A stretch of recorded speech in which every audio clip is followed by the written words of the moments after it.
Sure.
Alright.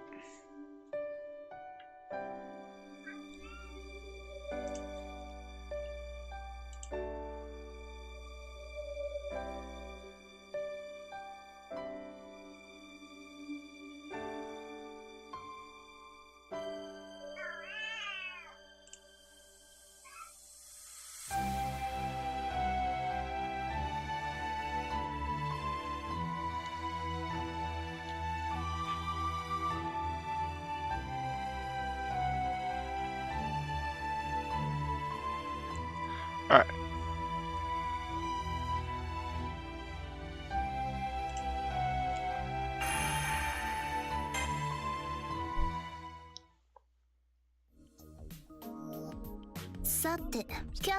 Now, including Cass's forces, we have many heroes gathered in Rome, and each has brought us new information. Now might be the best time to consider our options. What say you, my praetor? Okay, it sounds like a window popped up, and I don't know what it will be.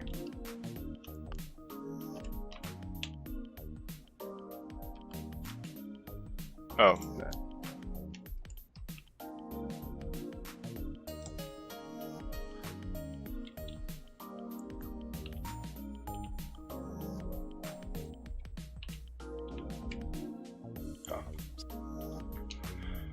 Exactly as Saber says, since the decisive battle lies ahead of us, we should try to get as much brain work as possible done beforehand. Okay, it's doing a weird thing where it's in windowed mode for me, even though it shouldn't be.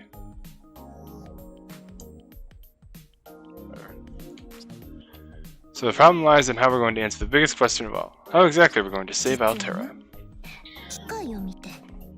I seized every opportunity I had to question every servant here, and indeed each of them had a suggestion.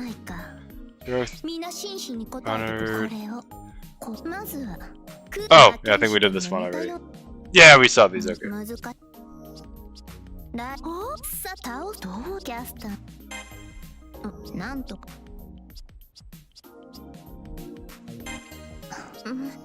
Apologies, my praetor. I was ruminating on the battle we just fought. The King of Conquerors is Scander. He's truly a proud and brilliant heroic spirit. Above all, to put it quite simply, he was strong. You and I are alive now because we emerged victorious, but yes, if we were to fight him a second time, I'm not confident we would win.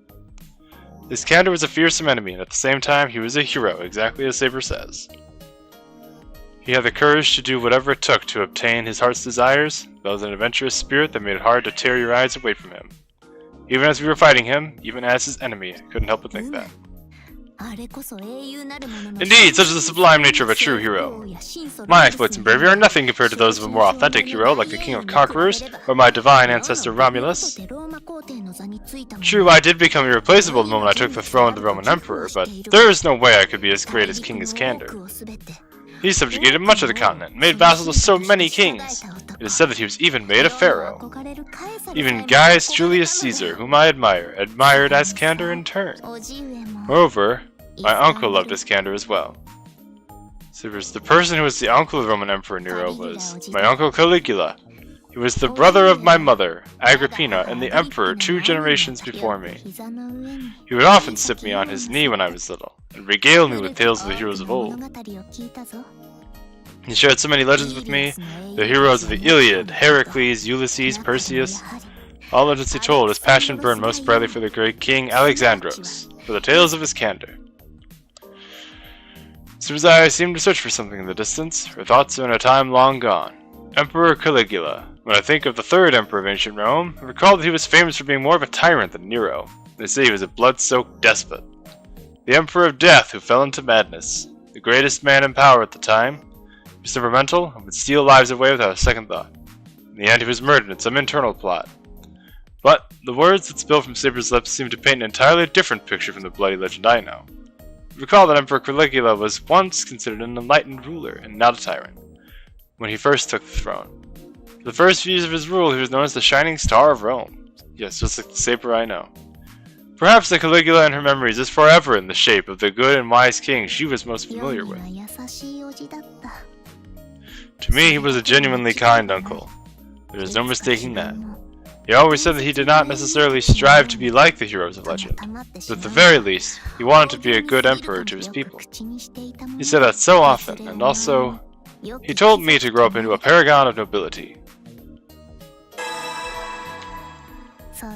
Yes, he always treated me with kindness.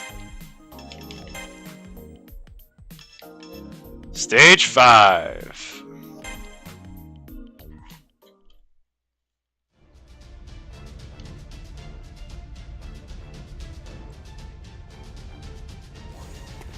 セイバー、すでに制圧したセクターのいくつかへ敵勢力が押し寄せている。注意しろ、厄介な状況だな。守りに回っていればいずれ崩される。敵戦力の撃破を優先するべきだ。この場合防衛は定石のないぞ。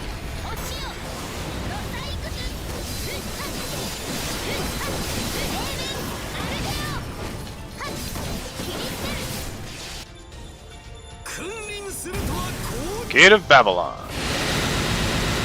Looks like Gilgamesh is striking at us from afar.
Take out this plant.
戦闘を終わらせる気かね。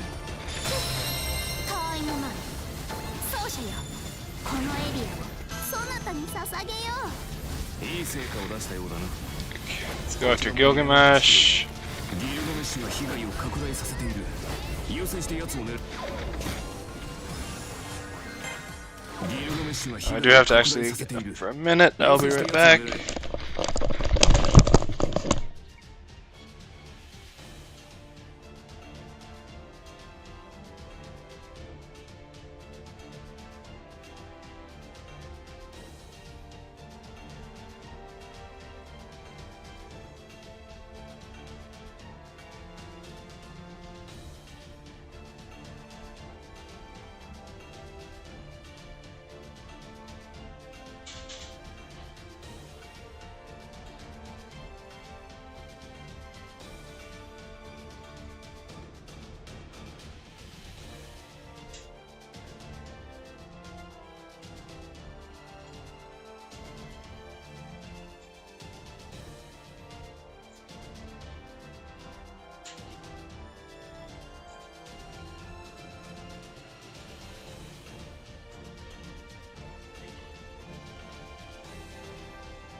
I've returned.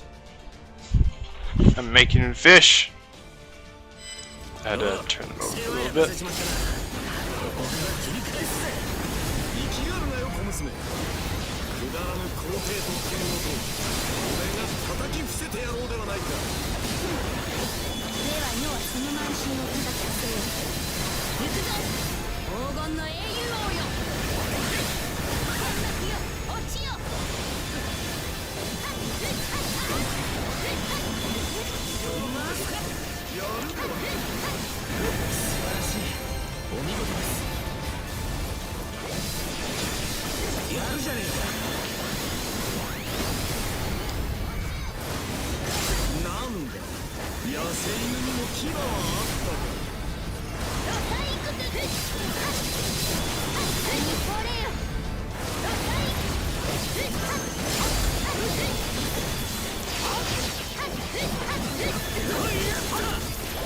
'Let's right back. 感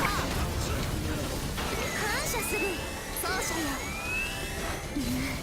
少々油断したか。フォローを頼むぞ、マスター。落ちよ。食い下がるではないか。いいぞ、八つ咲きにしてくれる。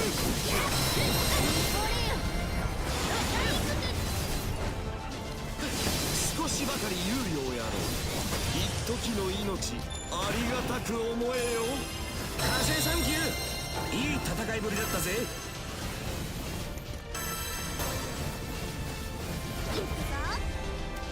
奏者よ。 I gotta do plants. 倒さなければ制圧はできないぞ。連絡よ、落ちよ。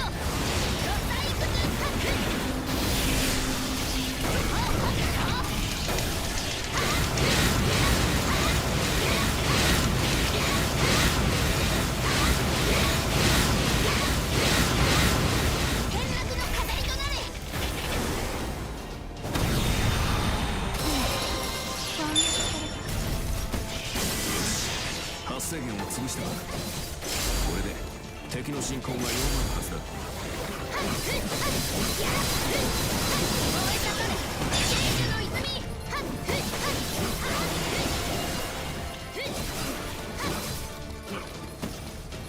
世の兵たちの窮地だ。急ぐぞ、マスター。タイムマン、奏者よ、このエリアをそなたに捧げよう。おお、さすが皇帝陛下だこと。領土の制圧が似合うね。手間を取らせよってもはや楽には済まぬと思え。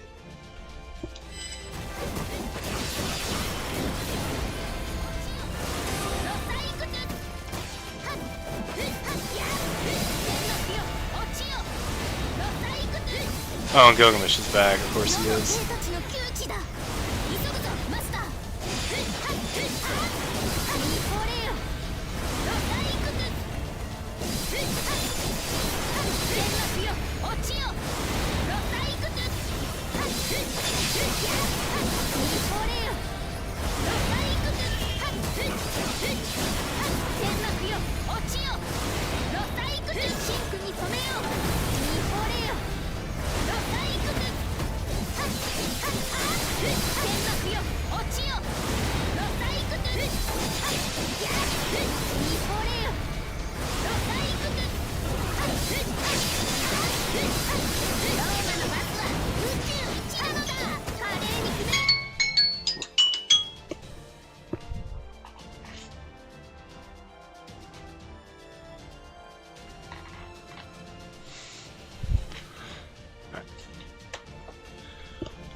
Now do my food.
And the side. It did just come out of an oven, but still. What kitty? Meow.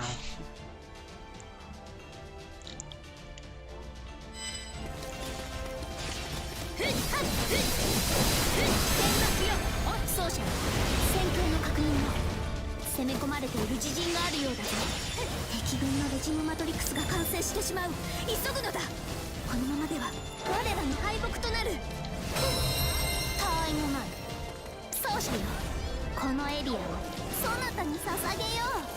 いい成果を出したようだ。こちらも見習おうとしよう。かかってきな。この運命、そのかかってきな。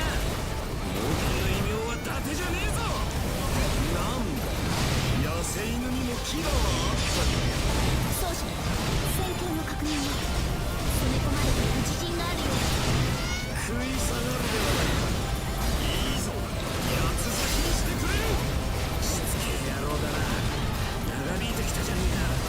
おのれ、この程度の雑 Okay, that takes care of Gilgamesh. 体をさらすとは。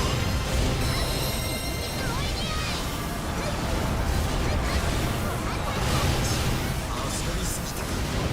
飽きた。俺は下がるぞ。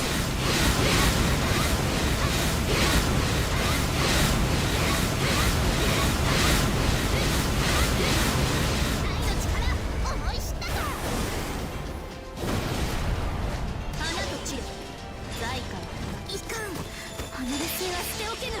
早く助けに行かねば。間に合ったな。 Oh, there's John. 見たか奏者よ、領土を守り抜いたぞ。燃え盛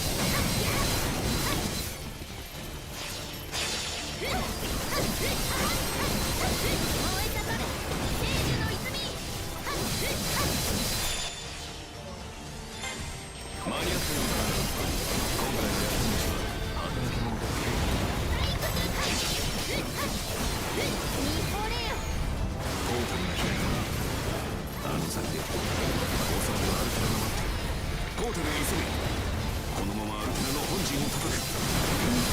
世が行くぞ。アルテナHowdy.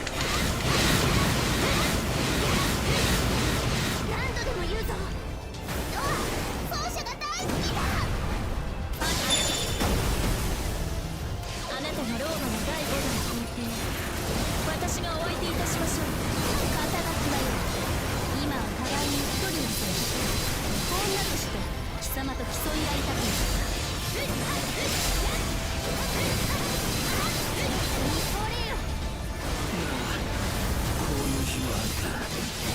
そうね、しくじった。悪魔に成功するのですね。ではここからは本気を出しましょう。主よ、我が旗に力を。はっふっはっはっやっふっめはっ見惚れよ。天幕よ、落ち。私が至らなかったから主よ、お許しを。ここはもう大丈夫であろう。 Let's go to the portal. ここはもう大丈夫であろう。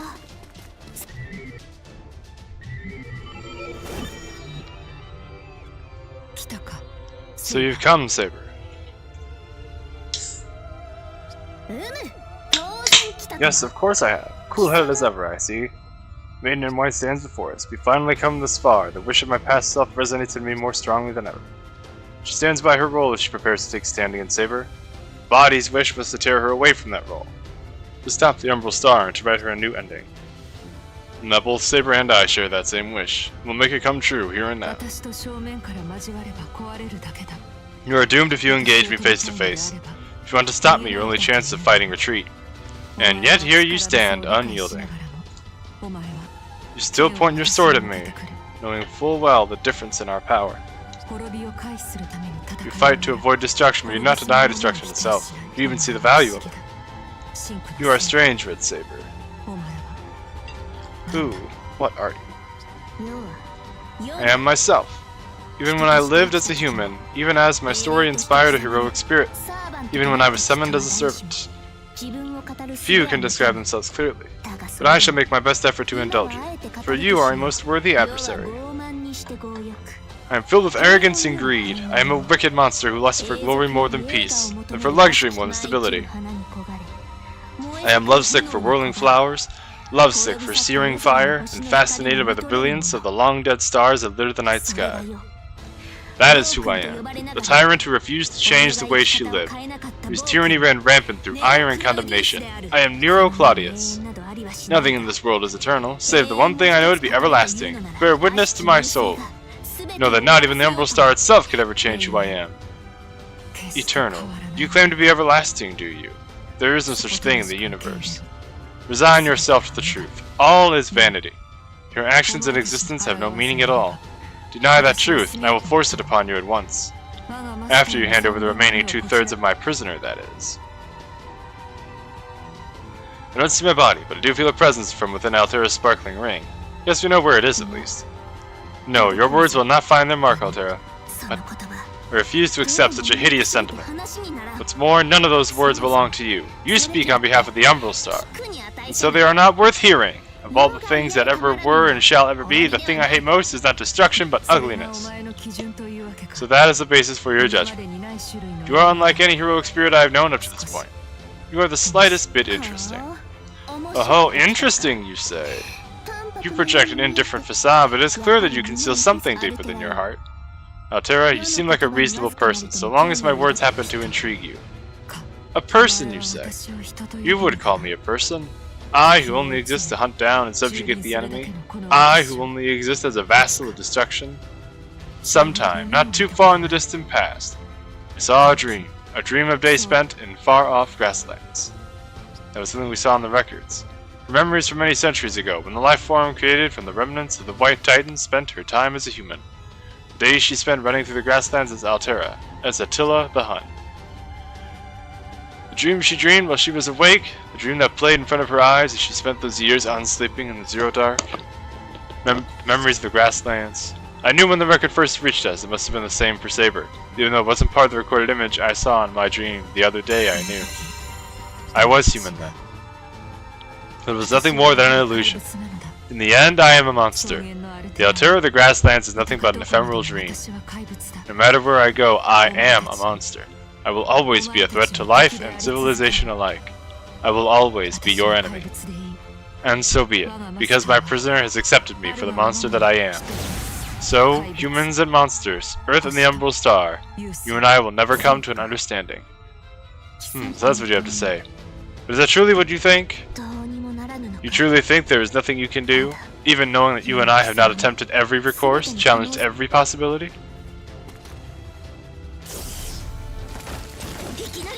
So suddenly? We aren't going to be able to keep talking like this. Looks like we can't avoid this fight. Indeed, regardless of our plans, I'll have to begin by beating sense into that thick skull of hers.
Let's see what our noble phantasm can do to her.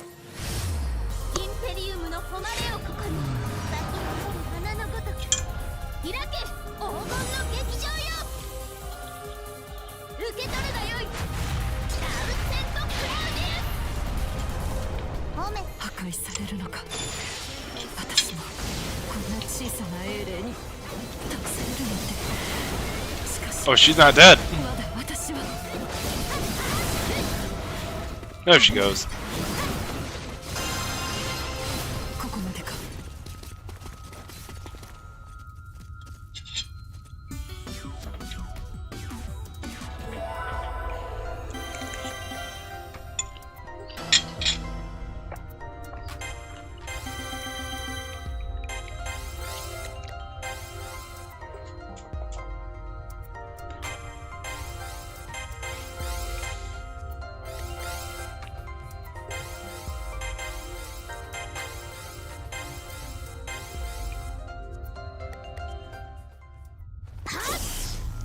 Aha!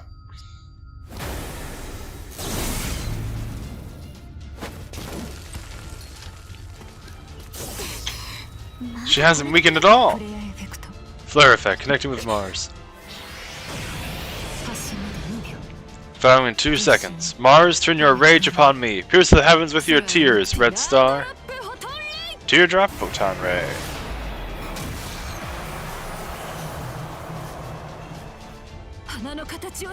Vanish, you flowering flame. Disappear from my sight. I have nothing but the power of destruction. So, do you believe that's your only path? That your hands can only destroy? That you will have nothing to call your own? I'm on the precipice of blind rage. Once again, you expose your single glaring flaw. You think everything that exists can be seen. Indeed, you tremble in fear at that which you cannot see. You insist you are not needed in this world. You and I are the same. In the end, we are mere mortals. What we see is but a small fraction of the whole of all existence. We are sinners. We make mistakes. And eventually the day of reckoning will come for us. But the bell does not toll for you, Altera. You who know so little of life have yet to be properly born into this world.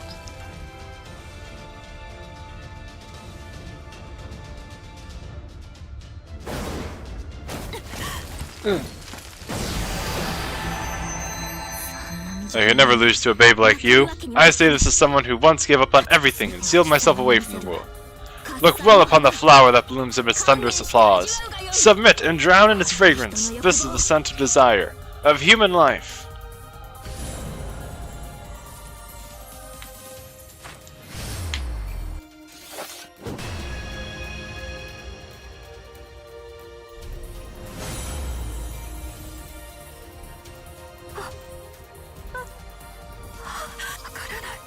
I don't understand.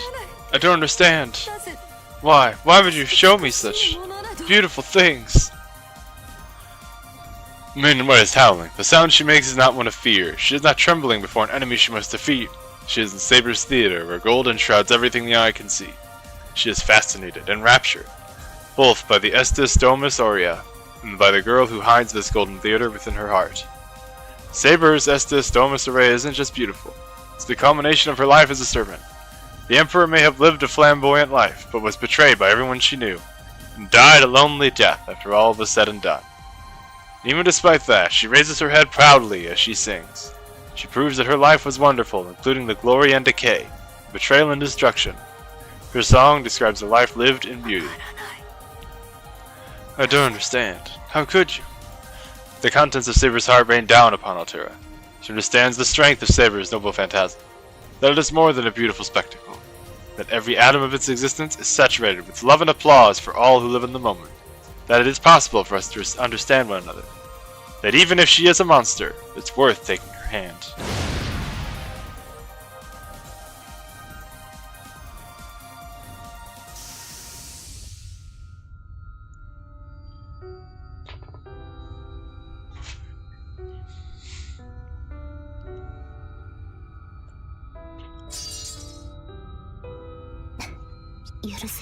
Forgive me, Altera. I relied on an unfair play in the end. If I had used the full power of the royal authority, I could have withstood that pillar of light. But I'm certain the regalia would have cracked in too. And that would defeat the purpose of it all. So I used a rather underhanded tactic.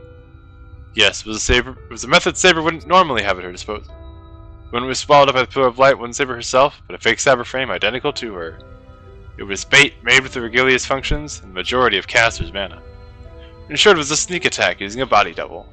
Castor was the one who provided the decoy. She is undoubtedly the only one who could make a cyberframe convincing enough to fool Altera. All we had to do was wait for the right moment and switch it out with a real Saber. Saber succeeded in catching Altera off guard.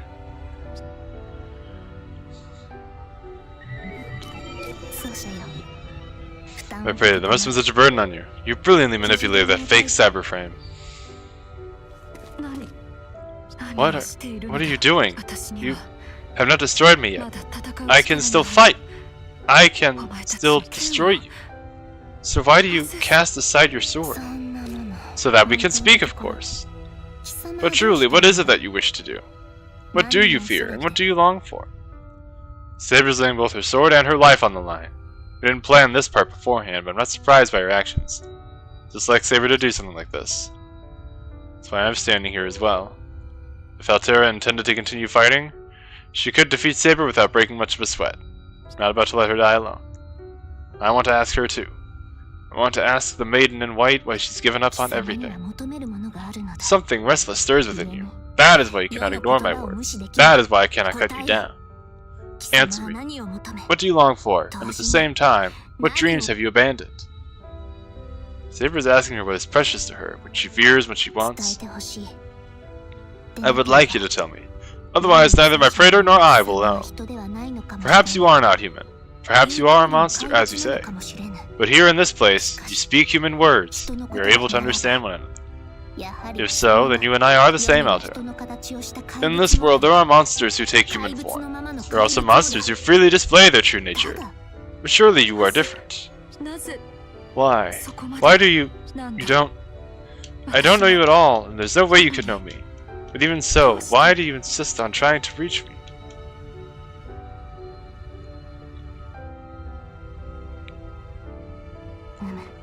Because I do know you. At least I have seen your story, the beginning and the end of it. So at last, let us take the time to say what we must. Saber begins to talk about the record that came from a parallel world, about the body of Makoto. The record contains images and sounds may not match up perfectly with what we find here, the Altair and her prisoner of our world. Plenty of differences, even in the short span of what we've seen of ourselves. But they're still fundamentally the same beings. So I was forced to watch it all. Yes, I was a captive audience for an entire month! Although being dated only took seconds of real time. It was, without a doubt, the record of a lifetime. The gentle passing of days between you and the body of the praetor. How could I not be moved? How could I witness the greatest of plays, a truly soul-shaking performance, and not feel a thing, you fool? You saw me? Me and my prisoner in a parallel universe. You saw the umbral star in the distant past and what I am now. Then both of you knew me from the beginning. You knew about both of us. You even knew our ending when I gave up. Lift your head. I declare that I shall stand by your side, and this is why. What you thought was beautiful in the other world, what you were loath to part with, from the bottom of my heart, I too saw its beauty. And that must be true for you here in this world as well. Your life upon the grasslands, your time with my praetor. You cherished those times, and the praetor did as well. Your praetor chose this path out of a desire to tell you this, to protect you. And by means of a great self-sacrifice, your story came to us. So I have spoken, Altera. Praetor of that far-off world no longer exists, yet the melody of the story you shared still echoes within our reality. I trust you can hear it as well, as that very same melody resounds in this world from within the ring you bear.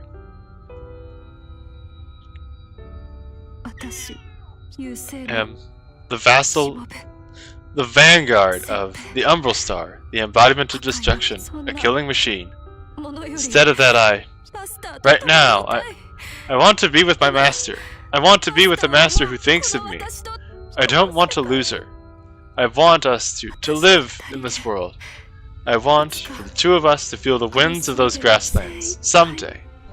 To live as much as we can, to live, and to someday reach an end like human beings.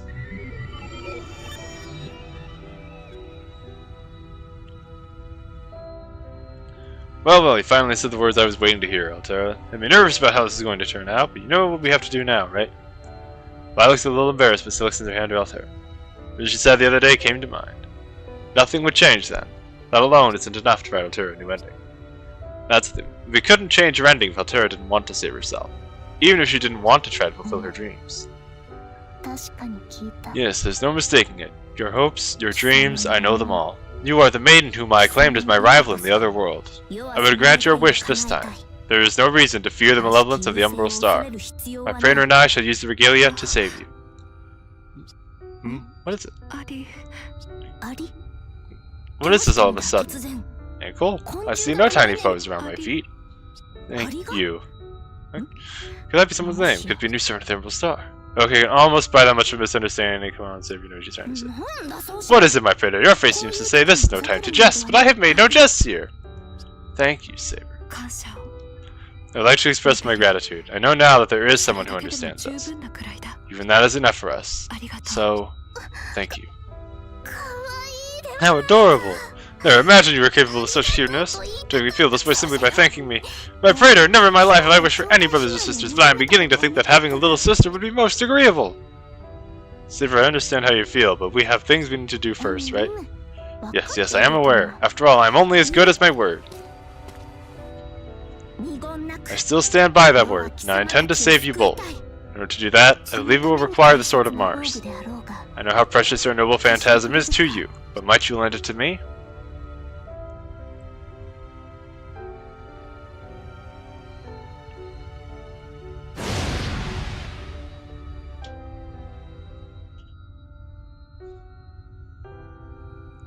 Altera's sword comes out. With this, we can change everything. Just as that confidence begins to set in, I feel like I hear a voice. Thanks. I'll leave the rest up to you then. I really believe what I'm hearing. Master!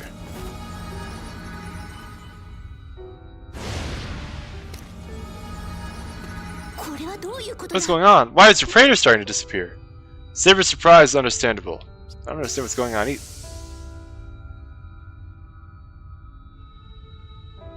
No, I get it. Makes complete sense. Reluctantly understand there's no other way this can end. Was this really your decision, Makoto? Please, Saber! Makoto! Save my master! They can't. It's impossible. Even by the standards of everything up until now. Come on, now we've bent the rules more than we should have been able to several times already. Can't have everything, right? Let's be reasonable. Wouldn't you say so, Otherme? You of all people have to know this is the natural conclusion here, right? What is the meaning of this, my praetor? Her praetor is a Fenarius scratch, and yet... Just time. Right about now is the time when Altera defeated Sepher in the other world. This is when I vowed to myself I would save Altera. I sent my record back in time. Built of that, the ending changed. We changed destiny. But in order for that to happen, one thing couldn't change at all. And that's the irrevocable truth that I'll disappear at this very moment. It's a fixed point in the timeline, no matter what kind of tricks I pull. If I don't disappear, because I never sent the record, or survived sending it, which isn't true. That would cause an error, so this is what happens instead. In other words, this is something we have to accept. I chose this fate when I sent the record. It's the only way. Even if I did survive somehow, I'd end up merging with the other me and lose who I am anyway, so I'm glad I made it this far. Because even if it was only for a moment, I was able to show you, not just tell you, but show you, that your humanity is real out there. You're disappearing! You're coming apart! Why? I don't understand why. You knew. You knew this would happen? You knew it? You're still so kind to me? You never resented me. You looked happy? That's right. On this day, at this moment, this version of Makoto runs out of time. A willing sacrifice to change a loved one's fate. Only she knew that and she kept it a secret. She yearned to spend those days again with Altera and she chose to make the best of them, not for herself, but for her. In saving Altera, she got to live through her whole happy life with her all over again. Even if she was secretly terrified of the inevitable end, she went on to face it. You guys did great. We only had one chance at this. Sending off the record was a one-time deal, so we couldn't have blown it. But you did it. Wouldn't expect anything less from the real me. You are the victor of the Moon's Holy Grail War, after all. She smiled with such pride. In that smile I see trust, admiration, and her best attempt to put up a brave front. Her bravery in pushing aside her fear of disappearing and how much pain she was in. No way that I wouldn't understand her, because she is, beyond a shadow of a doubt, Makoto. The quantum time lock is about to kick in. When it does, this world will form the new trunk of the tree, so to speak. That's because this world is the firmest, the strongest, the safest, the rifest with possibility. Altera's dream is mere hours from coming true. So I'm okay with this ending. I've accomplished my life's purpose. Even if I was never really supposed to exist, I had a wonderful time. No, Master, no, you can't disappear like this. Master, you're going. There's no point if that happens. You said you would be with me. I did. I'm sorry for that. It was quite a lie, wasn't it? Please forgive me. Don't. Altera, listen, I'm glad you've learned how to grieve. And I hate that I have to go. This is what it means to be human. Our lives are short. We can't live forever. So we have to think about what we want to do with the limited time we have. My dream is that one day you'll race through the grasslands again. Now we know that dream can come true. Even if you can't see me anymore, you'll continue on, and I'll be with you. That's what it means to go on living. I think I understand that more now than ever. It's a wish that grows in every living body. Every living body, she says. Consciousness rests in the mind and the soul. Body only exists to produce those two, so there's no need for it to have its own awareness. Not even supposed to. But although I can't quite put into words, awareness exists with more presence than any other right now. Someday we will all be gone. Someday all of our lives will end. So the body wished for that unavoidable end to mean something. Please make the best of the time I've left you, I hear, so that after I'm gone you can someday find the place we couldn't both reach. But still, with you, we really are running out of time. I'll give you the regalia, but don't even try to save me. Everything will be ruined if I merge with you.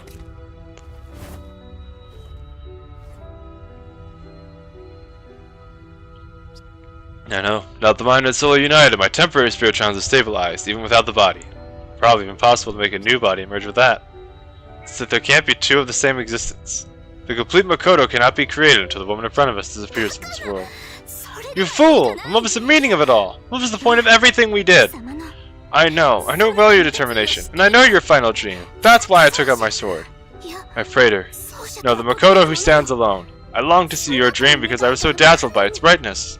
And yet, this cannot be. I cannot accept an ending like this. Even as I fretted at the sight of you and Altera joining hands, I still saw the beauty in it. I would fall in love with you all over again.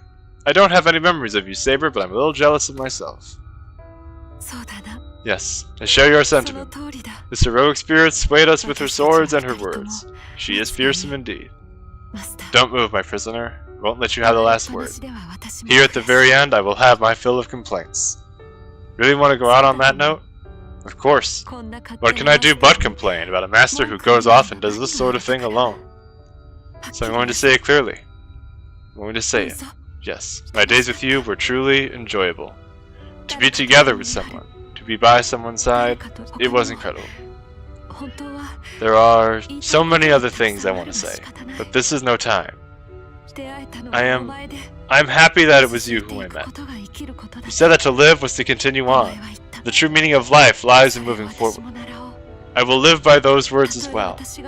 Even if I forget who I am, I will never forget you. Even if this body of mine crumbles, and even if this dream of mine disappears before ever coming true, I will always give thanks to you, my master. Thank you. Goodbye, master.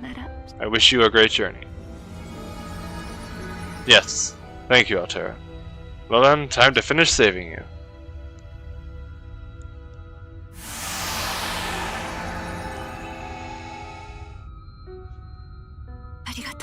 Thank you. To think those words were once so unfamiliar, and yet all I've done here is repeat them again and again. It's not a bad thing to be able to say thank you to someone. To disappear with someone at your side. Altera? Why? Don't tell me you're going to disappear as well! Yes. This avatar cannot hold together without a master. This dream ends here.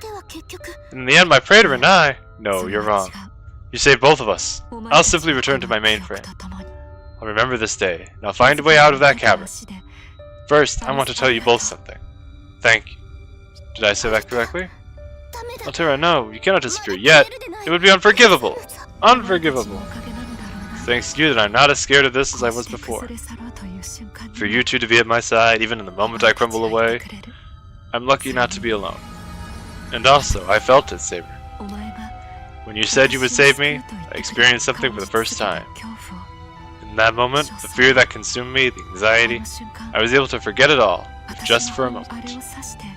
I think that feeling must be what people call hope. The Sword of Mars. Yes, the sword I wrenched from the god of war. This represents the power that was once mine. It's the proof that I was who I was. Her speaking style has changed, not just in the past tense. I think she's putting more than her warrior self behind her. She's also moving on from all the ages she spent reigned in captivity. Please, put this to good use. You'll need it to destroy the fragment of the Umbral Star hidden here within the Zero Dark. Regalia alone, even the fused Regalia, cannot shatter the fragment's core.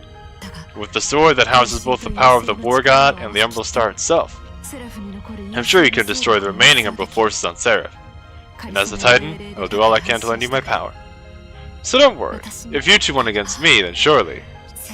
you two. May your lives and civilization continue on, unbroken. No, this isn't how it should be! Life and civilization will continue on, and we will defeat the Umbral Star, but you. You would not be there. You who traded blows with me. Say you are not as scared as you once were, but that means you are still afraid now. I will not permit this. I shall create a new body for the Praetor, and for you, well, this dream, this wonderful, ephemeral dream, is coming to an end.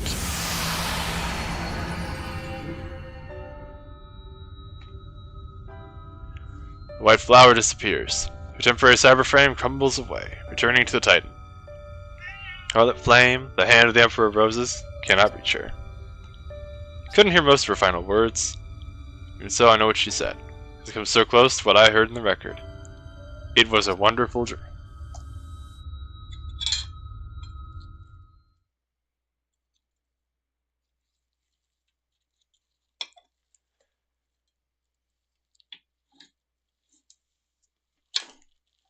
That is the end of Altera.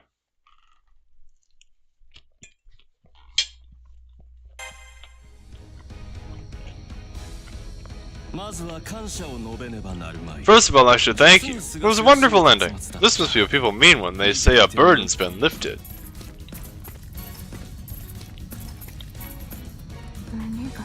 A burden? Lifted from you, Archimedes? You saw the end of a hero and you felt relieved? I did indeed. After all, this is the first time that my plan has gone off without a hitch. And at the same time, this is a suitable conclusion. Thanks to that of the Makoto, the regalia is complete at last, and the would-be hero Altera is gone as well. Greetings, esteemed Emperor, and the Moon Cell's chosen master. The way I could have forgotten your voice, let alone the sight of you. I knew we would have taken you out the moment we first met you. For the timing of your appearance and the way you are talking, I can only assume you weren't watching us. You were watching us, weren't you, Archimedes? You were here all along, watching everything, weren't you? The fight between Saber and Altera, the words Saber spoke, a woman who trusted her hopes and dreams to the past? No, to herself in the future. The tears of the White Maiden, Altera, she disappeared. That man watched it all, while laughing in the shadows. Just so. I think you expect too much of me. Is it so reprehensible to find joy in comedy? Who wouldn't have laughed at that? It was truly an outstanding spectacle. This may surprise you, but mathematicians can enjoy the arts as well. Now let us speak. Such a farce, you wanting to save that thing. Its wishes, its hopes. You expect grief from a killer and a slave? No, thank you, your excellencies. You have taught me the very essence of comedy. Laughter is born from incomprehensible foolishness. You. Still, such a splendid performance for nothing. This is why I wish to ask you, Makoto. Didn't you say you were sure to save her this time? That you would finally stop me? I laughed like mad, but my mind is clear. You boasted so loudly that this is the result of your efforts? Did anything change? Anything at all? The same disastrous end still awaits you. I suppose I'll have to give you that. You know, I'm actually impressed. Even a Greek tragedy would not have gone this far. Your Deus Ex Machina came through for you, but only to bring your downfall. How ironic. You spoke with Altera, were entrusted with the Sword of Mars, and gained the Sleeping Zephyr, the mainframe of the Vassal, as an ally in the end? You imbecile, have already taken care of the mainframe, and it's all thanks to you. Taking care of her? Did you do something to Altera sleeping in the cavern? Indeed. Truth be told, Zephyr is nothing more than an obstacle to my real plan. As long as she exists, I cannot control the arc of the stars. I have no way to dispose of Zephyr myself unless it goes into auto-isolation mode of its own volition, or if its conscious avatar happens to create a gap in its defenses. Do you understand? You were the ones who created that gap. Rejoice! You two were, in fact, the final factor in defeating Zephyr! Archimedes' laughter resounds all around us. The sight of him is more evil, more hideous, and more impassioned than any heroic spirit I've ever seen. I don't quite understand myself why that description comes to mind, but in his roaring laughter there is something I can't simply dismiss as madness. That is enough. Be silent. Know that you will receive neither a single ounce of mercy nor a shred of sympathy from me, Archimedes. It is not for your blasphemy that you will be executed, Archimedes. I cannot and shall not forgive you. You laugh at my praetor's determination. You deride the tears of Altera. That crime, that sin. Know that even my magnanimity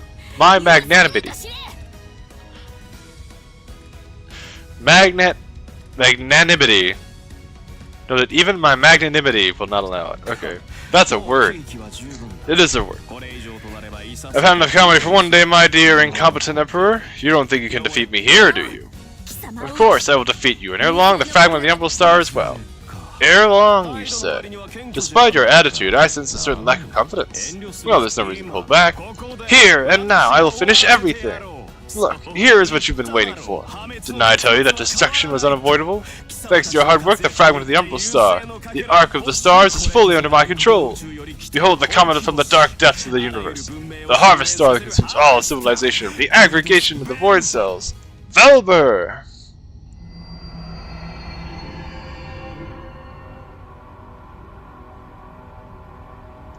A single foreign body appears like a jewel in the starry sky. The aberration makes a strange noise, scraping away at the atmosphere with unnatural thunder. I see a vast shadow. My blood runs cold just from looking at it. For a moment I'm deluded into thinking that the falling shape looks like a teardrop. It's falling. From the vacuum of space to the inner atmosphere. It's falling. Unmistakable, this is the root of everything. The vile star from outer space, the fragment of the Umbral Star Velber. Have you already set into motion? Indeed. I will reenact its descent to this moon, the birth of the Zero Dark. I needn't even rely on Sever to destroy all civilization. This overwhelming mass of spiritrons will do the job perfectly.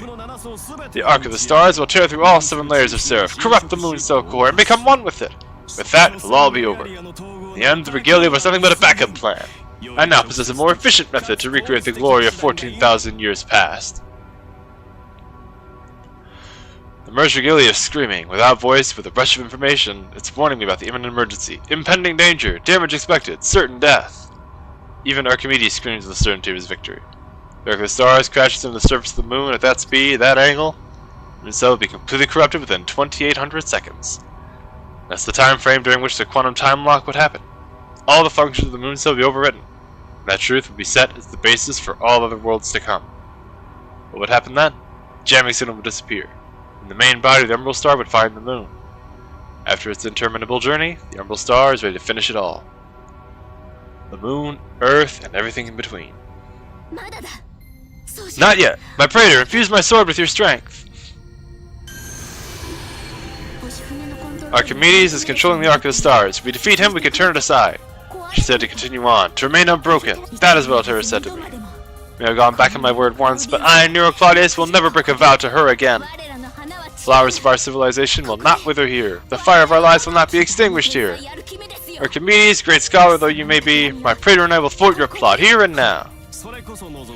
I had hoped that you would try. I will put an end to your human machinations. What is a mere heroic spirit, a mere human made of fleeting memories, hope to accomplish by standing against Velber? Show me! Prove that your foolishness to the stars. Prove that this world's people have failed to evolve in all this time. So you would deny humanity so deeply.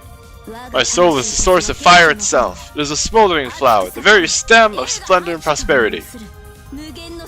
The unlimited talent and eternal passion possessed by the whole of humanity. Know me, for I am the heroic spirit who embodies it all.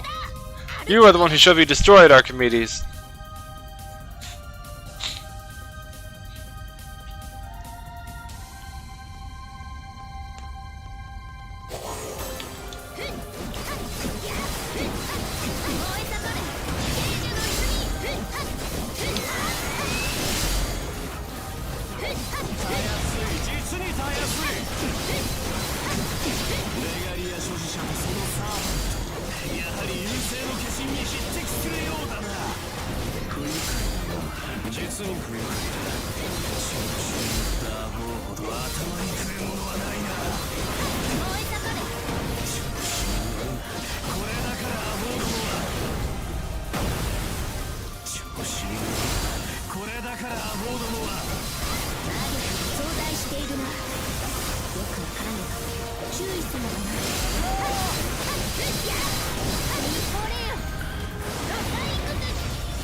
Go.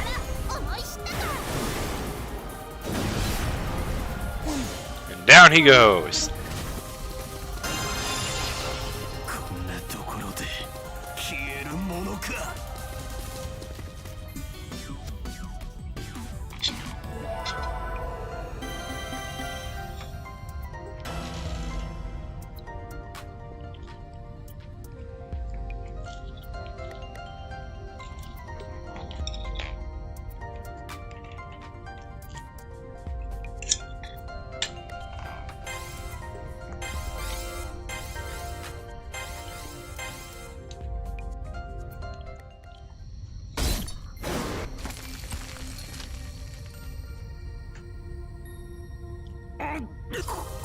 To think you'd be so powerful.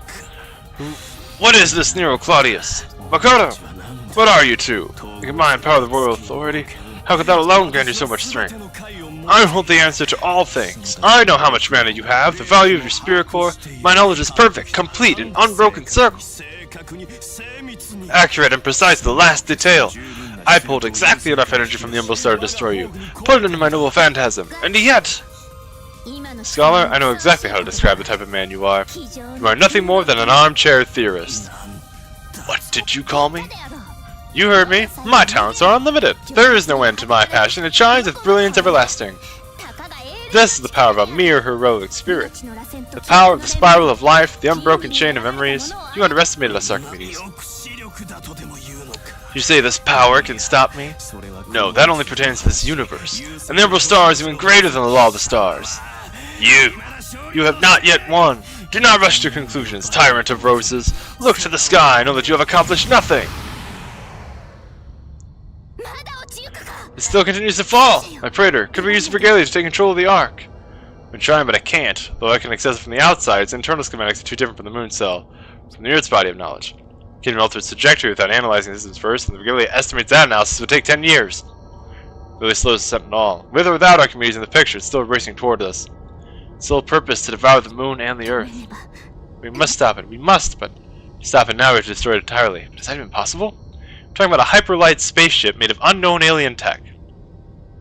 Mass, the size, the sheer dimensions of it. To fight something on that scale, we're not on that level. We need a long-distance attack or a skill capable of conquering the sky itself. Even if we recruited someone with that kind of ability, we're only the first step, and then need enough firepower to smash through its armor without the regalia. Do you finally understand? Choke on your impotence and die in despair! Nothing can pierce Velber's shell. The simple technologies of this earth cannot destroy a structure of alien design. That is beyond question.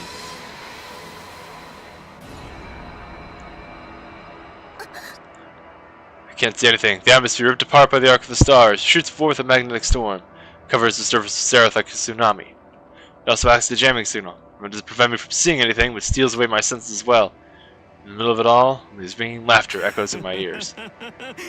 The hour of destruction is nigh. Prepare yourself for the harvest. Fulfill your calling, Velber. Now is the time to settle this ancient score. What? What? What is this? Ha! Damn. Very polite drop.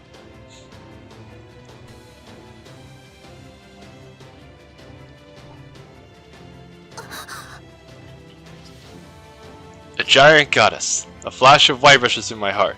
A brightness that feels like the light of the stars. My eyes take in her form and nothing else. So with jamming I can see her in all of her greatness. As my eyes absorb all the visual data they can, I immediately recognize a human shape. And a fist, its mass undeniably huge. Acceleration is overwhelming. If we were on Earth, the impact would have been like a meteor. Like a meteor, the force of the strike comes roaring. It terrifies me to imagine how much that strike could have damaged Seraph, but I don't feel a single bit of fear. I feel from the bottom of my heart that this is something to applaud. A direct hit. The arc of the stars can't evade it, and never could have. Its tremendous mass has no recourse as it plummets towards the center of the moon cell. The colossal white form shines with a heavenly light, like the sun breaking through a dark horizon, like the hopes and dreams of humanity given shape.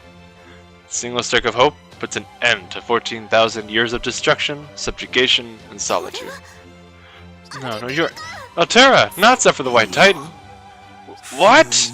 I sealed you away completely, so how can you move? Why can you move? Zephyr, you would meddle not only as a servant, but with your mainframe as well?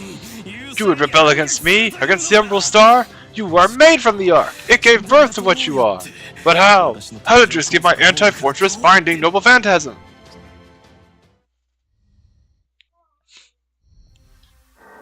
A few minutes ago...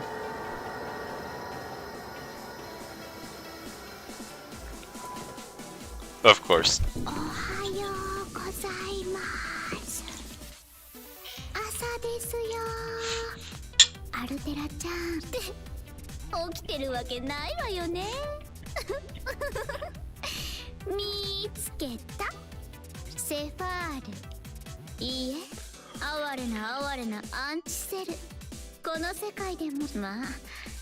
Well, seems like you got pretty far this time, but to think Archimedes would seize the chance to steal you away. Whatever happened to the high and mighty, all-powerful, supposedly undefeatable anti-self? Was your head filled with visions of the squirrel? Honestly, you were just doomed from the start. You really remind me of someone you know. Last time, you disappeared first, and then this time, you lost your squirrel. Hey, tell me, how do you feel with that whole bleak future ahead of you? A romance between monster and human. I'm expecting a little bit more from you, but whatever, if you're gonna stay asleep like this. I'll take the power of Sephiroth just as planned. You know what they say about life, out with the old and in with the new. Me! I feel like I'm always brand new. I'm a little scared to drink alien blood, but I'm totally on the Umbral Star side now, so I should be fine. Even if it tastes nasty, your power will totally be worth it. I mean, as shortcuts go, that's the best one, yeah? Once I get a little stronger, I'll serve both Archimedes and the Umbral Star a full course of slaughter and skewering. Oh, when that happens, what if I get all huge and stuff? I'll have to rebuild my stage. Oh well, not like any one stage could hold all my charm anyway. I'll worry about that later. This is another chapter in the legend of the corroded Dark Idol. Anyway, these chains are totally cramping my style. Whatever, I'm just gonna cut them.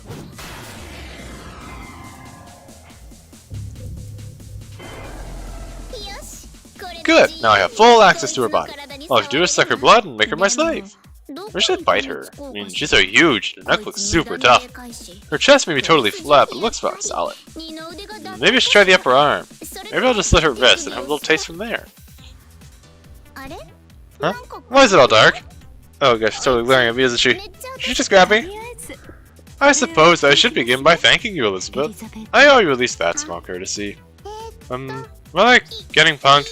Oh, no, I was totally joking. Come on, weren't we always fighting each other? So I figured we could like kiss and make up. That is true. You and I are the same. You're both monsters, and so I'll let you off with this.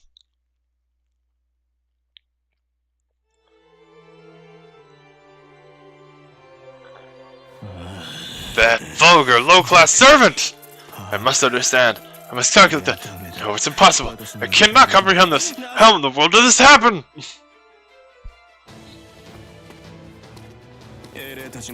They invalidated my calculations. All should be within the realm of my understanding. The margin of error! That thing! Under what principle does it operate? No equation can predict the actions of that thing. Can this be? We can't. Guys, crew to that creature is the servant chosen by the Umbral Star. We share the same level of power, and yet... Shit is this? That fool, but they wasted my plans? Fine. I have no choice but to unleash the last resort. Are you running, Scholar of the Umbral Star? We have yet to settle the matters between us.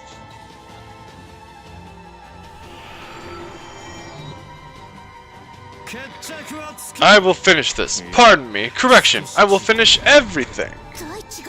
The earth is shaking?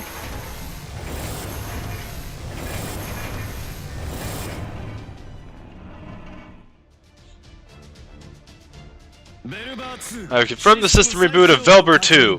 Engines at full throttle. Engines at full throttle. Maintain the ship's current position. Increase propulsion power to its theoretical maximum. Full speed ahead.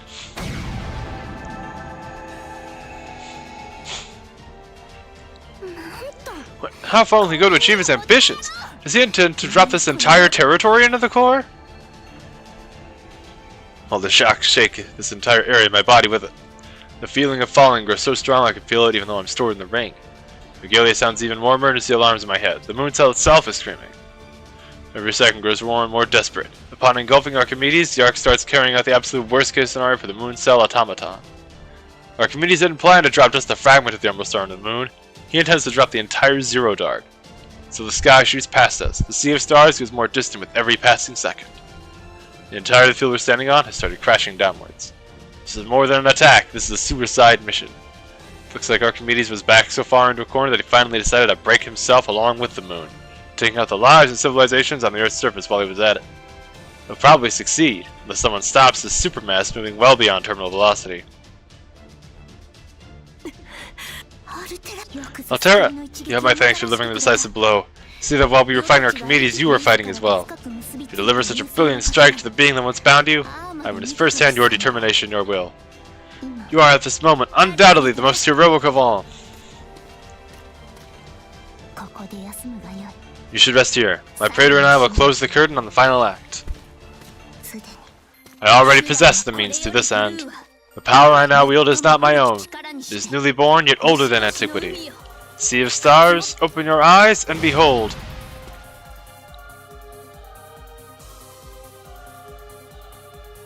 Saber's facing off with the fragment of the Emerald Star. No matter if we're in absolute danger or if we're facing an impossible dilemma, she will never hesitate. Even though my memories are still cloudy, this is something I'm certain of. Saber will not give up. Even if she stops for the briefest moment, she carries on, burning like fire, blossoming like a flower, and smiling with all the force of the sun itself. For her I will always lend my hand as master, even at the end of the world. No, that's not right. I have to correct myself. This is not the end. No more so than when we fought in the Moon Cell Core when we battled through the labyrinth of cherry blossoms. No matter where we are, we always pull through. No matter what, we'll never give up. We'll use anything we can, whether it's a code cast, the Moon Cell, or a noble phantasm. If we can reach for it, even the power of the gods is no exception. Yes, exactly so, my praetor. Oh, you who existed in the far-off age of the gods, lend me your ears, the Empyrean, the gods of Olympus. Now is the time to bestow your strength. Using the sword of Mars as a catalyst, turn my talents and passion into fire, and give me a heavenly form. Correction, I do not wish for the power of war. Like Altera, after all, I want nothing to do with Mars. The power of war ill befits me. The power that I believe in, that I hold most dear, the deepest depths of my heart, is the power of love. Truthfully, I prefer the Muses, but I cannot defeat this enemy with glorious music alone. And so, yes, indeed, then I shall manifest the power of Venus. Makes sense. Venus would be a perfect match for Saber, since she earnestly expresses love as much as she seeks it. I don't know how important it is for the god to be compatible. Then again, I've never even heard of a heroic spirit being able to summon a god spirit in the first place. It's no use worrying about whether there's precedent for this sort of thing when the world is on the line. Right now, we have to do everything we can. Using the entirety of the Regalia's resources, and the Sword of Mars to access a higher plane. Building our own Rainbow Bridge, not to mix pantheons. If we were summoning a heroic spirit, we'd access the Throne of Heroes in a similar way. Gain a sever frame from the servant, bring them into Seraph. That's only possible because of the incredibly stable connection between the Moon Cell and the supercomputer that records everything on Earth. And the heroic spirits, whose existences are deeply rooted in human history. No idea how things will go in terms of connecting to the gods. Saber has more to say about compatibility. Compatibility is important to everything, my praetor. Now, come to me, goddess of the Golden Star.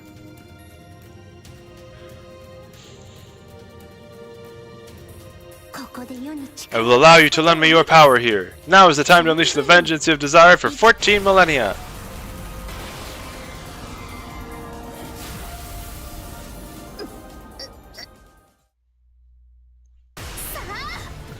Now the shining curtain will rise, the light I adorn is the anthem of life. Here, blooming proudly, is the white rose who celebrates the days of love.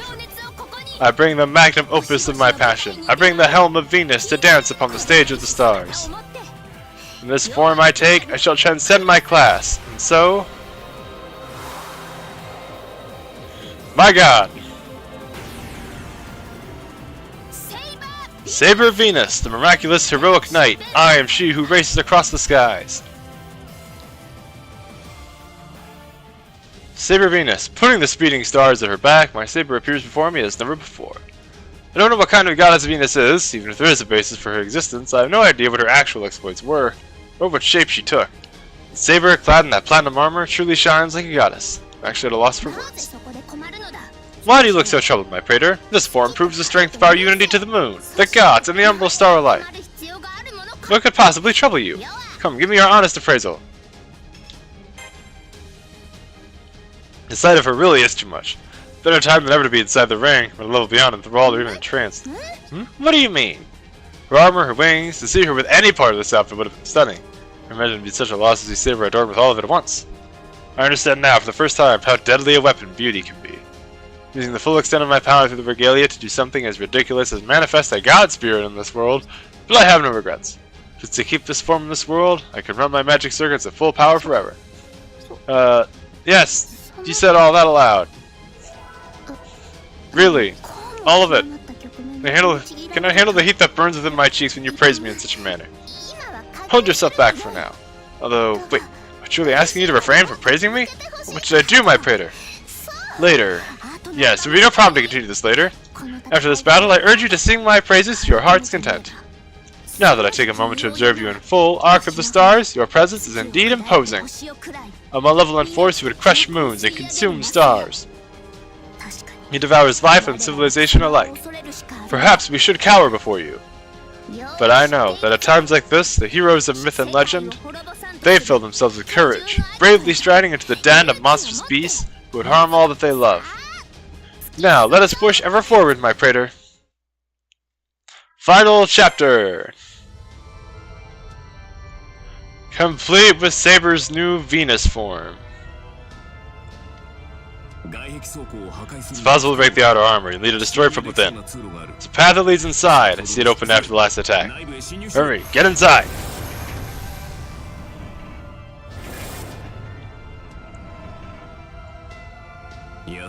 Damn it, those tentacles are in the way. Connect to the tentacles that are blocking the entrance. If you destroy them, it should open up.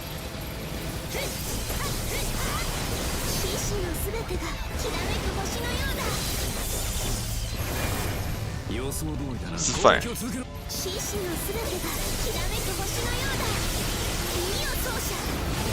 Saber Venus has essentially the same moveset as regular Nero. I think she does have higher base stats, but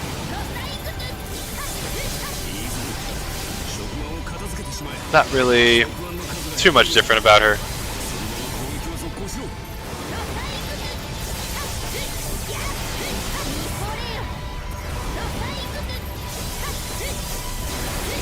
And then, as you can see, we cannot adopt a super form. Neither can we use any noble phantasms.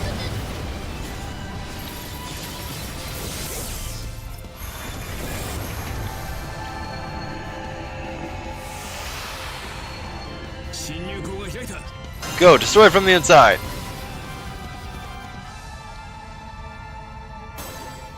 Charge into the starship.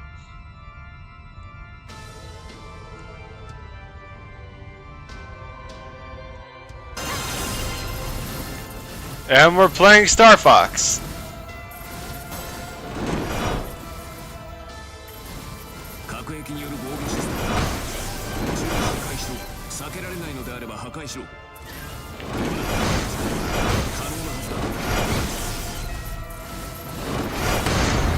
Shit.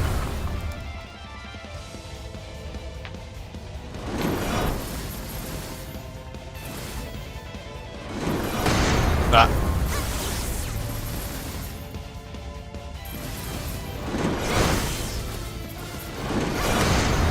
Oh dear.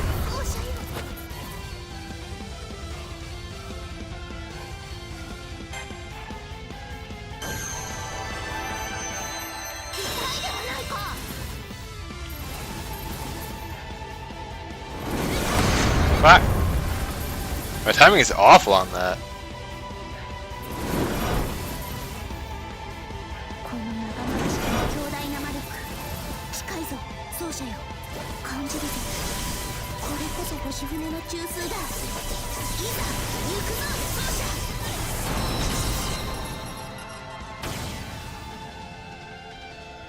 One down.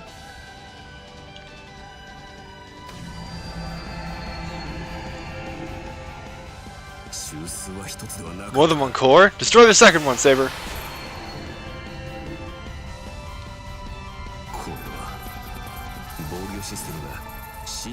System expelled the intruder. We'll badly try the same thing again. They find a different way in. From the other side, destroy the second one.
Swinging arms.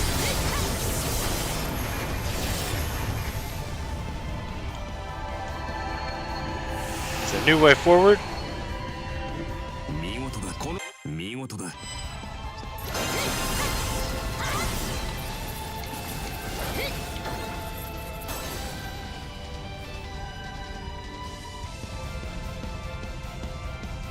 Maybe I won't suck ass on this run.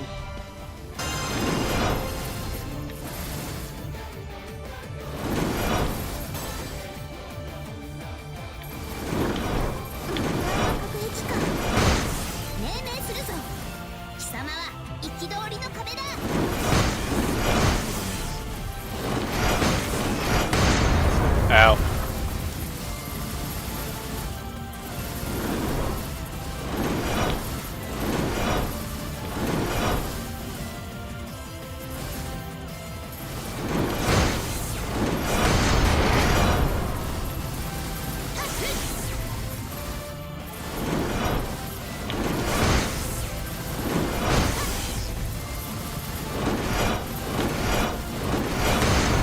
Damn it!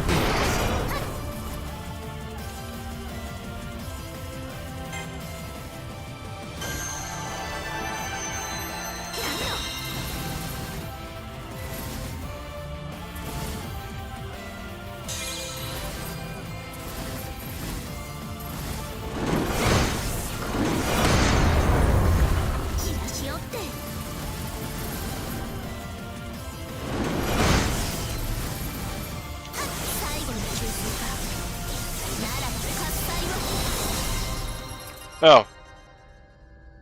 There's number 2, Dad.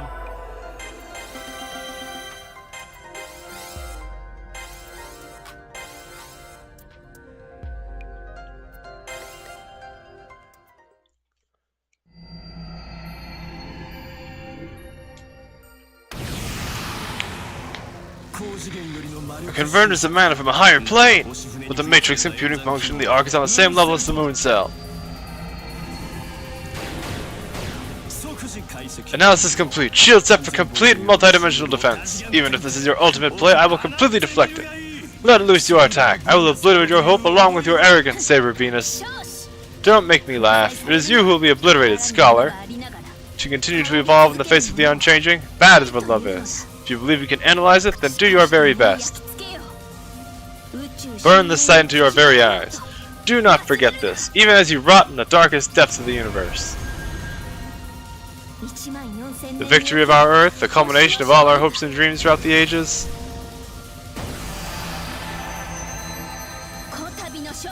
The fruit born of our efforts, of our life and civilization. From the stage resplendent with flowers, I dedicate this to the skies of the far-off Stella. Behold my anti-star, noble phantasm, Acis Domus Aurea, or Caritas Domus Aurea, the auroral theater of delirium.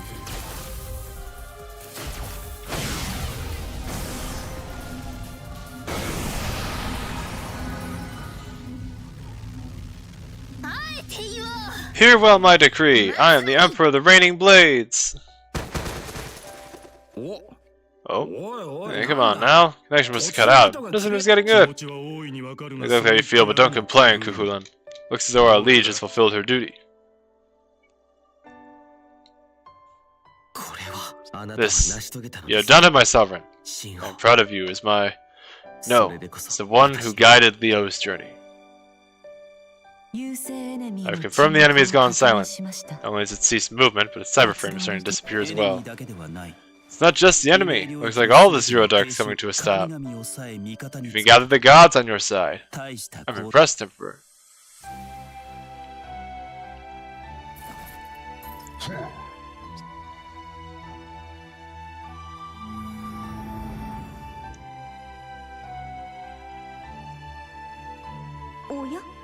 Oh dear me. Enemy presence in Zero Dark is gone? It feels less like they were defeated in battle, more like they were swept away all at once, like fireworks popping in the sky. It was probably exactly as Altera said. All the Umbral forces in the Zero Dark would be automatically recalled when the fragment of the Umbral Star was destroyed, so what? It means we're victorious! Umbral Star, having lost its objective coordinates, will wander in the blackness for the time being.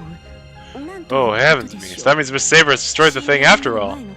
She's done what the gods couldn't. I wonder if that counts as blasphemy. That cheered her on. I left the impossible to someone too stupid to know it was impossible. That worked out well. I'll still have words with her for attempting to usurp my perfect wifedom, but still, brilliantly done. They earned their victory for sure.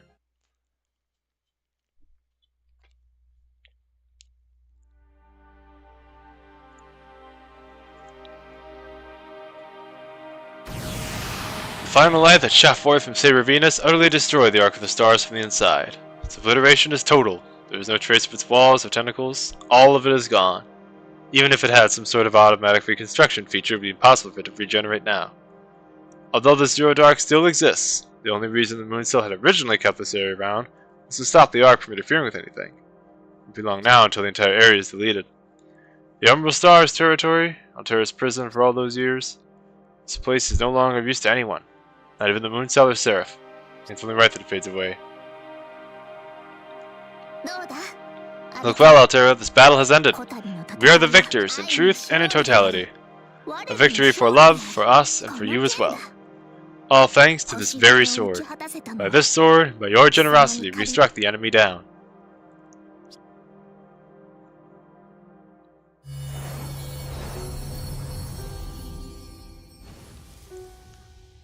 The particles of the high-density spiritrons have formed the Titan Altera cyberframe. She's crumbling.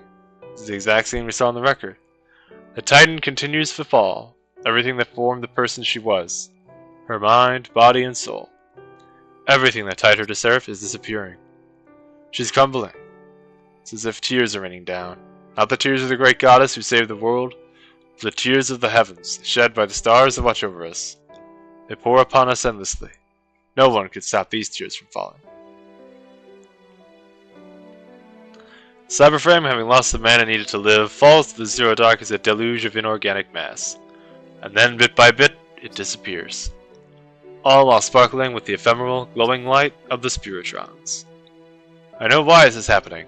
We're the ones who made it happen. We should have known that if we destroyed the fragment of the Umbral Star so deeply tied to Altera, she too would be destroyed. The Ark formed the basis of the Titan's existence. If the Ark destroyed, the results were inevitable. But still. Do not cry, my Praetor. Though I see no tears upon your cheeks, your expression is unmistakably one of lamentation. Yet this scene calls not for sorrow. I pray you, banish your grief, my Praetor. Saber's actions reflect her words. There are no tears on her face, not a shred of doubt. Why, even though she stands before this overflowing, endless rain that cruelly accelerates the torrent of debris. Her golden hair is swaying, her emerald eyes sparkling like jewels formed by her burning passion. Quietly watch over the crumbling Altera. It's not that she doesn't see what's going on. Saber is surely seeing this with her own eyes. So why is she smiling? Look, my Praetor. No one else in the world can bear witness to this. You and I must see it through until the end.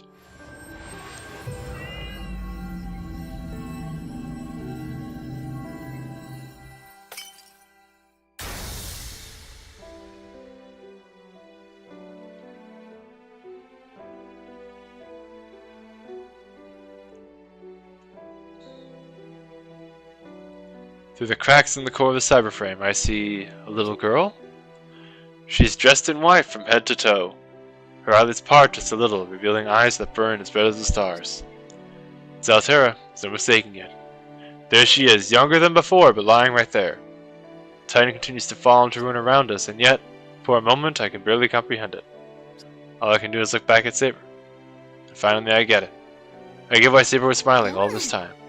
Ah, my apologies. It seems I owe you an explanation, but I was occupied with battle, and I thought it better for you to see this for yourself.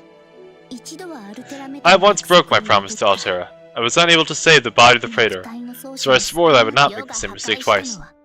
I destroyed the Umbral Star, severed the command line, and linked it to Altera. The Might of Venus does not exist to defeat one's enemies. It exists to save the ones you love. Although her outer shell as the White Titan crumbles into dust, her true self is what you see before you. She used it to cut the connection just before she destroyed the Ark. Brilliant!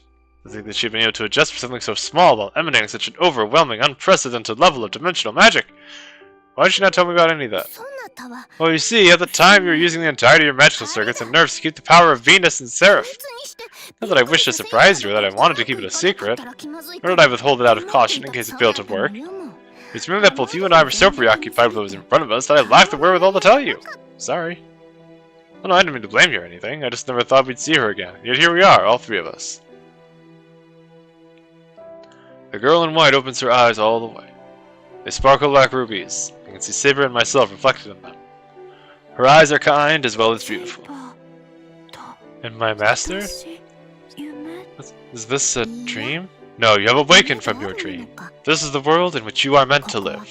This is the future that you have won for yourself. While it is a serial phantasm created with spiritrons, it differs little from the reality on the surface of Earth. Good morning, Altera. It is only proper that we begin anew with a greeting. Good morning? I am a vassal of destruction. You are not an enemy of civilization, nor do you feed off of life. Now, Altera, listen carefully to me. That body of yours was made by Velber, based on information taken from the Earth and Moon. One could say you are the child of the Emerald Star. Although this fragment of Velber has been destroyed, your life is something else entirely. A child chooses not their place of their birth, but the path they walk. Your life begins now, so I shall promise you. No longer shall you need to destroy or subjugate. Your life will flourish amongst the civilizations who welcome you. Welcome to the world. Long days full of love await you. And so you should smile, with pride in your heart. Okay. Yes, what a glorious smile! Logo makes a faint smile. Saber lights up with joy and returns a glowing smile of her own. The smile from the corners of my mouth as well. Even though we were fighting for our lives just moments ago, there is nothing but happiness here for us now. Who should I even thank first? Saber, Altera. After I figure that out, I should use the regalia to see how everyone else is doing. I need to make sure that nobody's been hurt and that Altera's rebirth hasn't caused any side effects. Of course, I haven't forgotten about Castor. I need to thank her for keeping our home safe along with Archer and the rest. Something I should tell her in particular, too. Need to give my thanks to the 7 servants who supported our cause. Following that, we'd search the entirety of the new Seraph. Need to suppress any rogue attack programs, whether they're tied to the Emerald Star or not. We also need to find NPCs and escort them to safety. We need to search for any remaining masters. So much to do. But for the time being, for the 2 girls in front of me. Master, good morning. What are you standing around for, my praetor? Say something to her. Oh yes, that's right, I must have gotten caught up thinking about everything else. But first...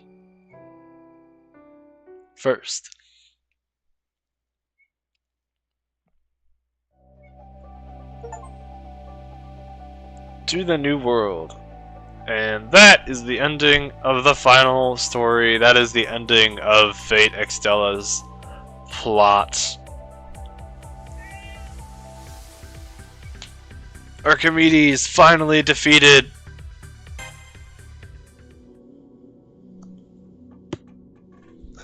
Or is he? Oh. Elizabeth. I can't even. What is this? What is this? What is this? Why am I always stuck playing the supporting role? What kind of gigs are you bringing me, producer? Why is the top idol like me getting booked for so much junk? I was so close. Don't you forget about the squirrel or you, Saber. I haven't given up yet. This is definitely not the end of this. You hear me?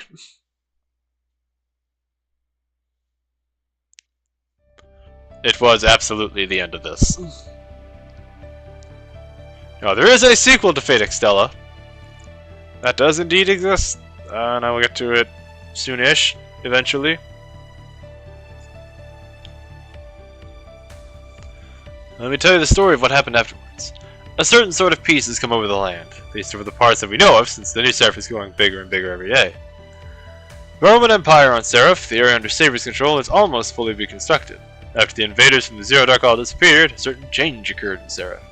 First, the number of NPCs started to increase. I even started to spot some familiar faces. Saber is overjoyed. She calls them her Roman citizens and has been busying herself with her area's construction. She says she's doing it because it would be uncomfortable living there day to day otherwise. The area was mostly made up of fortresses erected during the war, after all.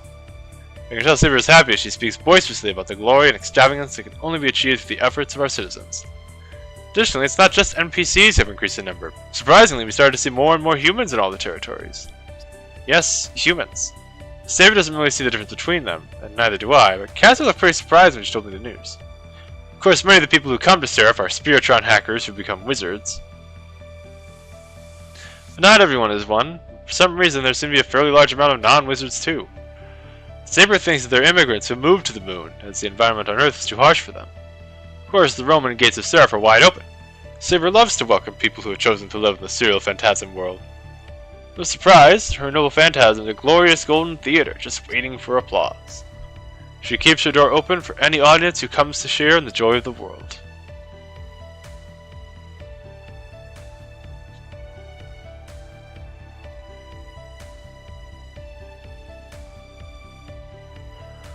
For reconstruction of Tamamo's old territory, the Millennium Capital is moving along quickly. Most of the areas that were damaged during the battle with the Emerald Star are repaired now too. Sounds like the NPC's trade industry is doing particularly well. They've even established a trade route with Rome. For her part, Casper says it's not like I particularly helped them or anything. She also tells me that Karna is spending his days peacefully in the city of cherry blossoms. Friendly is a sight to behold when he's gazing at the flower and glory of the trees in full bloom. Ryder started up a shop somewhere. Was she helping out at one of the NPC stores? Either way, she says she's doing well. We're going to go and say hi one of these days. Berserker! No one knows where the General Lu Bu Fengshan has gone. There are rumors that he was seen watching the cherry blossoms with Karna. Also stories of him being seen in places other than the Millennium Capital of Rome. So no one really knows what happened to him. 3 out of the 4 generals who served under Nero vanished, just like Lu Bu. Kuhulin ran off, saying he had someone to find. Sir Gawain claimed he was going on a journey to train himself even further. Li Xuan just left, cacaing all the way. All of them set off in different directions, following their own paths in the new and constantly expanding territories of Seraph. Archer stayed behind for us, but I don't see much of him. I wonder what he's been doing lately.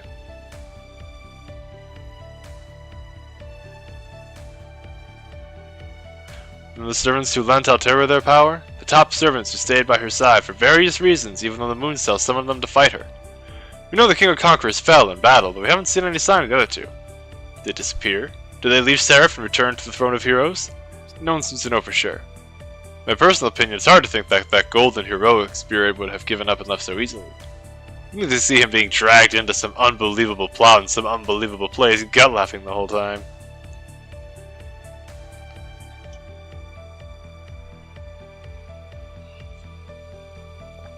Then there's the Zero Dark, the former territory of the Umbral Star.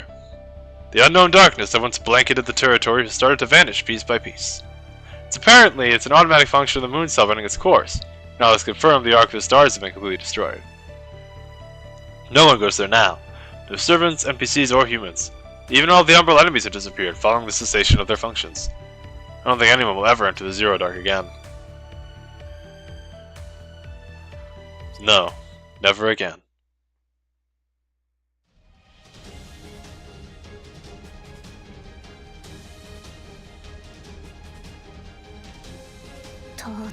Finally, this day has come, Caster.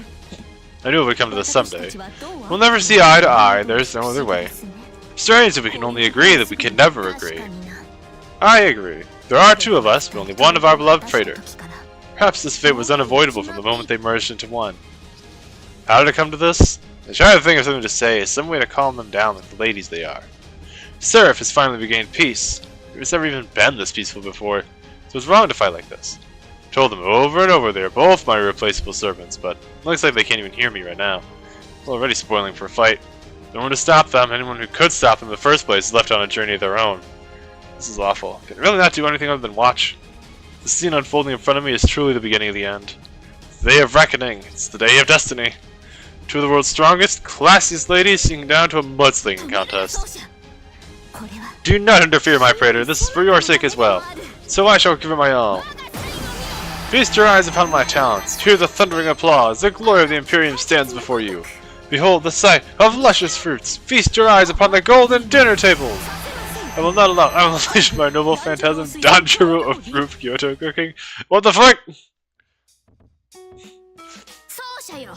The praetor, surely you understand. First, you'll feast upon my culinary delights. It's quite inelegant to force yourself on others, Miss Saber. My poor tired husband would no doubt prefer a delicate Kyoto dish to some massive feast. A massive feast is exactly what my praetor needs. After all, my Roman culinary delights are sure to satisfy in both quality and quantity. Excuse me, that wasn't a compliment. That was a Tamamo-style insult. Well, please do not trouble yourself over this, my dear. So it begins. I knew that they'd shut themselves in the kitchen at the crack of dawn, and they were fussing over this and that while getting something ready. Never could have imagined this is what they were planning. It seemed the true battle begins here. Wouldn't bother me if this was a normal culinary battle. Mind at all, in fact. I could be perfectly content to let them go ahead and prove their skills to their heart's content. My problem is that I'm the judge for this. It's basically Hulun when I need him. The tomb in front of me is piled high with the mountainous roots of their labors, and I don't use mountainous lightly. You can see they truly put everything they had into making this. Both sides look delicious. Roman cooking and Japanese cooking. Both different, but both scrumptious. Oh my dear, so you're trying to coddle us both?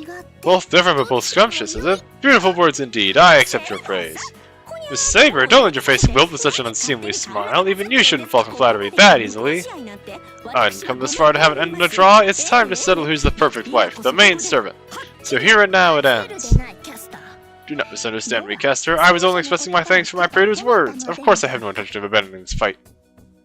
Oh, is that how it is? I'm glad, Miss Saber. I wish you'd said that sooner. Yes, how exhilarating. This is the greatest battle two women ever fought. Now let us face off. So, my dear, please begin sampling my dishes. A hot pot of mizuna, oysters, and tofu, grilled unagi, and lightly grilled anago. Mixed rice baked with matsukate, matsutake mushrooms, and a clarified soup. Naturally, I have some obanzai to rest your palate on. And for dessert, I have a dish called namayatsuhashi. This is my special Kyoto cookie. Now, my husband, please help yourself to these fine Ishikawa Danjiro II approved dishes. I've even prepared seconds. Oh, so even Danjiro would covet this. That is... Are you too acquainted with Sir Danjiro? You aren't, are you? Anyway, this really does look delicious. It smells wonderful. Fragrance spots over me. They spent a lot of time and effort on this. Thank you, Castor. Well then. No, my praetor, wait just a minute. First of all, I must insist that you taste my dishes first. My dishes are equally splendid. This is my special Sena Royal cooking. Indeed, only the best wines and the best cuisine are suitable for the royal couple of Romont Seraph. Excuse me, Miss Saber, is my husband going to be able to handle that much alcohol? This is where we reap the bounties of Seraph. In light of where we are, I prepared us non-alcoholic wine. I could have done that. Tamamo has failed. I'll have to learn from your skills and experience. Now let me introduce to you the dishes I have prepared. A rice porridge with plenty of olive oil, plus golden roasted cheese with honey on the side. Naturally, instead of using chickpeas, I have added lentils. Bread is also delicious, but as an old favorite, rice porridge cannot be beat. I also have grapes harvested from a recently discovered forest area. I will cut you slices of roasted Trojan pig myself. Yes, by my very own hand. I have even roasted peacock for you. Roman dishes Saber lays in front of me. A pile of delicacies, like something out of a storybook. I see, so this is the table of the esteemed emperor. I like one of those people depicted in ancient history books. Looks super delicious. Makes me think about the past. So many places and so many eras throughout history when the Earth's bounty was astonishingly plentiful. Mind almost wanders to all kinds of places. I've also made freshly roasted foie gras, and the salt roasted escargot is particularly delightful. I'll take this. What on earth are you going to eat that snail? What are you complaining about, Fox? Your kind eats bugs and snails all the time. Heavens me, the adorable and charming Tamamo would never eat a bug. What, are you trying to deny the beauty and the freedom of the simple fox foraging for food in the wild? Why are you suddenly on the fox's side? What are you even thinking? My praetor, the matter of the foxes aside, you should avail yourself of these sweets as well. I even have honey-soaked palacinta for you. Placenta? I mean, I've heard it's good for your skin. Oh, is that true? Oh, wait, palacinta. Yeah, slight difference there. Moving on. In any matter, help yourself to whatever strikes your fancy, my praetor. After all, I've obviously won this battle from the start. Now, how could I ignore a remark like that? You think you can just declare victory? Flavor notwithstanding, have I not obviously beaten you in presentation? I cannot deny her Japanese cooking is beautiful, delicate even. It's so delicate that it cannot suit my beastly appetite. Take a look at my dishes. Meat, oil, fruit, a decadent display that would make even a completely gorged gladiator come running. All roads lead to Rome. You've heard the saying, yes? It means that all cultures and all civilizations lead to Rome as well. The moment you chose Kyoto cooking, this fight was decided in my favor. Kyoto cooking is, in and of itself, culture and civilization. Excuse me, what kind of logic is that? I mean, you're trying so hard to force a square peg into a round hole that even I'm amazed. You, of all people, talking about culture and civilization? Don't make me laugh. I don't understand what Saber is getting at, but civilization, huh? Stop it, both of you. Don't you want to dig in before it gets cold? And see here, my friend, this is all because that one will not admit to my victory. Oh, but sweetheart, surely you must see how Miss Saber is. Do not copy me. Don't you copy me. Oh, they just got out. Civilization? The small child! Is cooking a good civilization or a bad civilization? And with a thump, before anyone here even realized, a young girl in white has jumped up on top of my lap. The young girl, smaller than the Altera we knew. A new life form with both the features of herself as a hero and the faint shade of herself as a titan. A new cyber frame, born on Seraph. Surprise! Saber and Cassie stop arguing. I'm no less surprised myself. I didn't hear her walk in. Altera, I have your food set aside. So for now, my afraid I need to spend a bit of time together, so sorry, but I can't be here. Excuse me, you aren't the only ones here. My heavenly self also graces this room with her presence. Don't forget. Was I bad, Tamamo? Oh, you see, it's just your timing's a bit off, and well, we're in the middle of the battle of the century. So if you could briefly excuse yourself. Excuse me, Miss Altera, why are you so quiet? It looks yummy. Food on the right and the food on the left both look so yummy. Is this civilization? One's a good civilization, one's a bad civilization, but they both look so yummy. I should probably say something here, before I can open my mouth. Altera, listen well to me. There are no bad civilizations anywhere in the world. All of them represent the culmination of human care and effort. Because of this, all of these dishes are delicious and good for you. Caster and I can personally guarantee it. Right, Caster? You have no complaints, I trust. Well, if we don't have a choice, if this is how it's going to be, then yes, both are equally lovely. The very, very best in flavor and nutrition. We both put our all into our menus for our husband. Not a single evil thing within them. So please, eat to your heart's content. So it's okay if I eat it too? I did say so, now didn't I? Yes, I don't suppose there's any way around it, now that she's seen it all.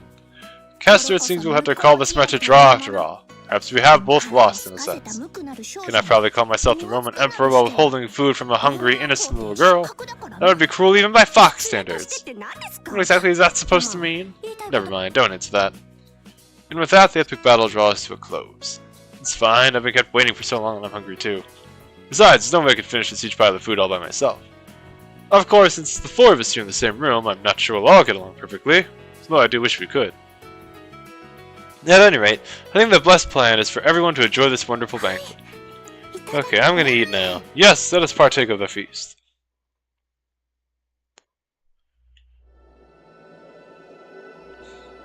So a small child Altera has now assimilated into the group.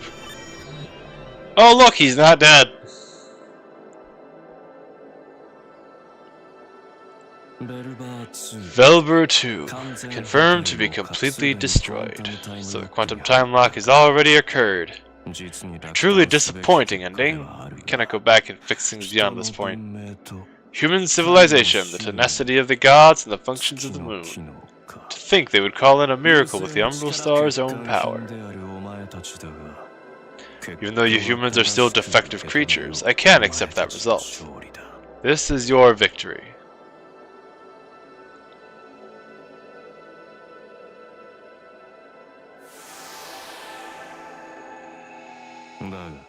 But the main body of the Umbral Star will eventually make its way here. Oh, Star of Destruction, please guide me to the true wisdom that lies somewhere far beyond.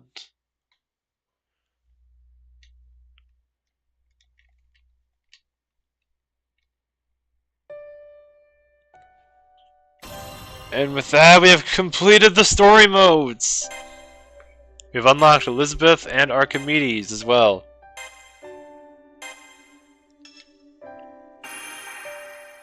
So, with all characters unlocked, we have to go through their side stories. Now, they are not as long as the regular stories. I think they're only about 2 or 3 stages long, as opposed to 5. But they do all nonetheless exist. See here, with free battle, we could choose any story map to play with any character. Levels do carry over, and Saber Venus, unlike in the story, does count as her own separate character, as you can see.